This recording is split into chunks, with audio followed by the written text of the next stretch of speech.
Hello बच्चों, कैसे हो आप लोग और कैसी चल रही है आपकी नीट की प्रिपरेशन। तो आज हम लोग इस वीडियो में पल्मोनरी वॉल्यूम और उसकी कैपेसिटी के बारे में पढ़ेंगे, और जिसको मैंने एनसीईआरटी न्यू एडिशन 23-24 से मैंने कवर किया है। जैसा कि आप लोग देख सकते हो यहाँ पे कि ये रहा, इसी से मैंने कवर किया है। ठीक है, 23-24 न्यू एडिशन से।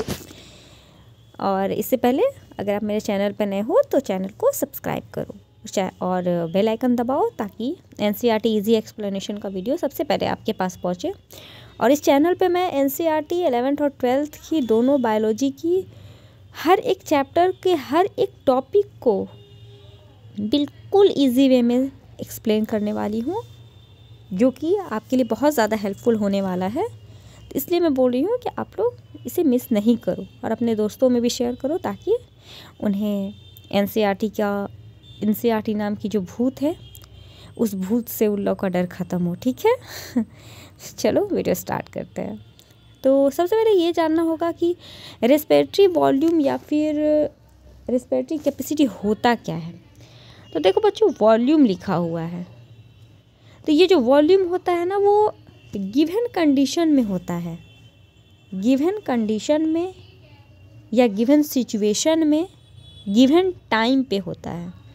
कहने का मतलब ये हुआ कि अगर तुम बैठे हो तो जी उस टाइम जो तुम्हारा ब्रीदिंग रेट है और एक आदमी है जो अभी दौड़ के आ रहा है, उस टाइम उसका जो ब्रीदिंग रेट है दोनों का अलग अलग रहेगा। तो तुम ये नहीं बोल सकते कि तुम बैठे हो तो तुम्हारा टाइडल वॉल्यूम है, वो दौड़ के आ रहा है तो उसका भी टाइडल वॉल्यूम होगा, नहीं। तो पल्मोनरी वॉल्यूम, रेस्पिरेटरी वॉल्यूम बोलो, पल्मोनरी वॉल्यूम बोलो, लंग्स वॉल्यूम बोलो, सब एक ही चीज़ के नाम है, सिनोनिम्स हैं सारे। उसका सिंपल मतलब ये है कि गिवन सिचुएशन में गिवन टाइम पे दिया गया है। ठीक है, तो उसको बोलते हैं पल्मोनरी वॉल्यूम। बेसिकली तुमको 4 वॉल्यूम्स के बारे में पढ़ना है, 4 नहीं 5 है। Tidal volume, inspiratory reserve volume, expiratory reserve volume, और इसके अलावा यहाँ पे है देखो रेसिड्यूअल वॉल्यूम। मतलब बेसिकली 4 ही वॉल्यूम्स के बारे में तुमको पढ़ना है। बहुत बच्चे बहुत ज़्यादा कंफ्यूज रहते हैं। इनफैक्ट मेरा खुद का जब फर्स्ट ईयर था तो मैं बहुत ज़्यादा कंफ्यूज थी कि ये चारों वॉल्यूम में डिफरेंट क्या है, क्या चीज़ है जो ये चारों से अलग एक दूसरे को करता है। ठीक है, तो देखो बच्चों, ये जो सबसे पहले इसका याद करने का ट्रिक है कि इन सब का पहले तुम वॉल्यूम याद कर लो कि कितना कितना है। तो टाइडल वॉल्यूम 500 ml होता है। इंस्पायरेटरी रिजर्व वॉल्यूम 2500 से लेकर के 3000 ml होता है। अब यहीं से देखो बढ़ते जाएगा।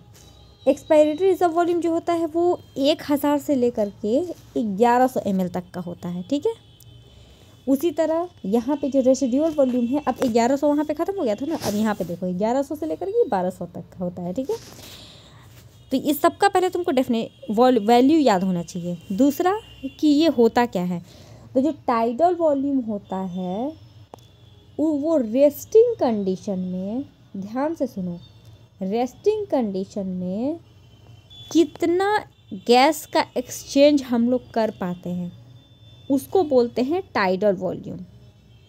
नॉर्मल रेस्पिरेशन में तुम बैठे हो तो नॉर्मल ही हो ना, नॉर्मल रेस्पिरेशन कंडीशन में तुम कितना वॉल्यूम ऑफ एयर इंस्पायर्ड या एक्सपायर्ड कर पा रहे हो उसी को बोलते हैं टाइडल वॉल्यूम। तो फिर इंस्पायरेटरी रिजर्व वॉल्यूम क्या होगा, तो ये वो वॉल्यूम होता है, is that volume of air, या ये वो एक आदमी फोर्सफुल इंस्पायरेशन के बाद, ध्यान दो यहाँ पे, फोर्सफुल एक इंस्पायरेशन के बाद ज़्यादा से ज़्यादा कितना वॉल्यूम ऑफ एयर एक्सचेंज कर सकता है, तो उसको बोलते हैं इंस्पायरेटरी रिजर्व वॉल्यूम। फिर आता है एक्सपायरेटरी। तो एक्सपायरेटरी होता है कि फोर्सफुल एक्सपायरेशन के बाद, यानी कि ज़बरदस्ती फोर्सफुल एक्सपायरेशन करके तुम ज़्यादा से ज़्यादा कितना गैस को अपने बॉडी से बाहर निकाल सकते हो, तो उसको बोलते हैं एक्सपायरेटरी रिजर्व वॉल्यूम। ठीक है, चौथा है रेसिड्यूअल वॉल्यूम।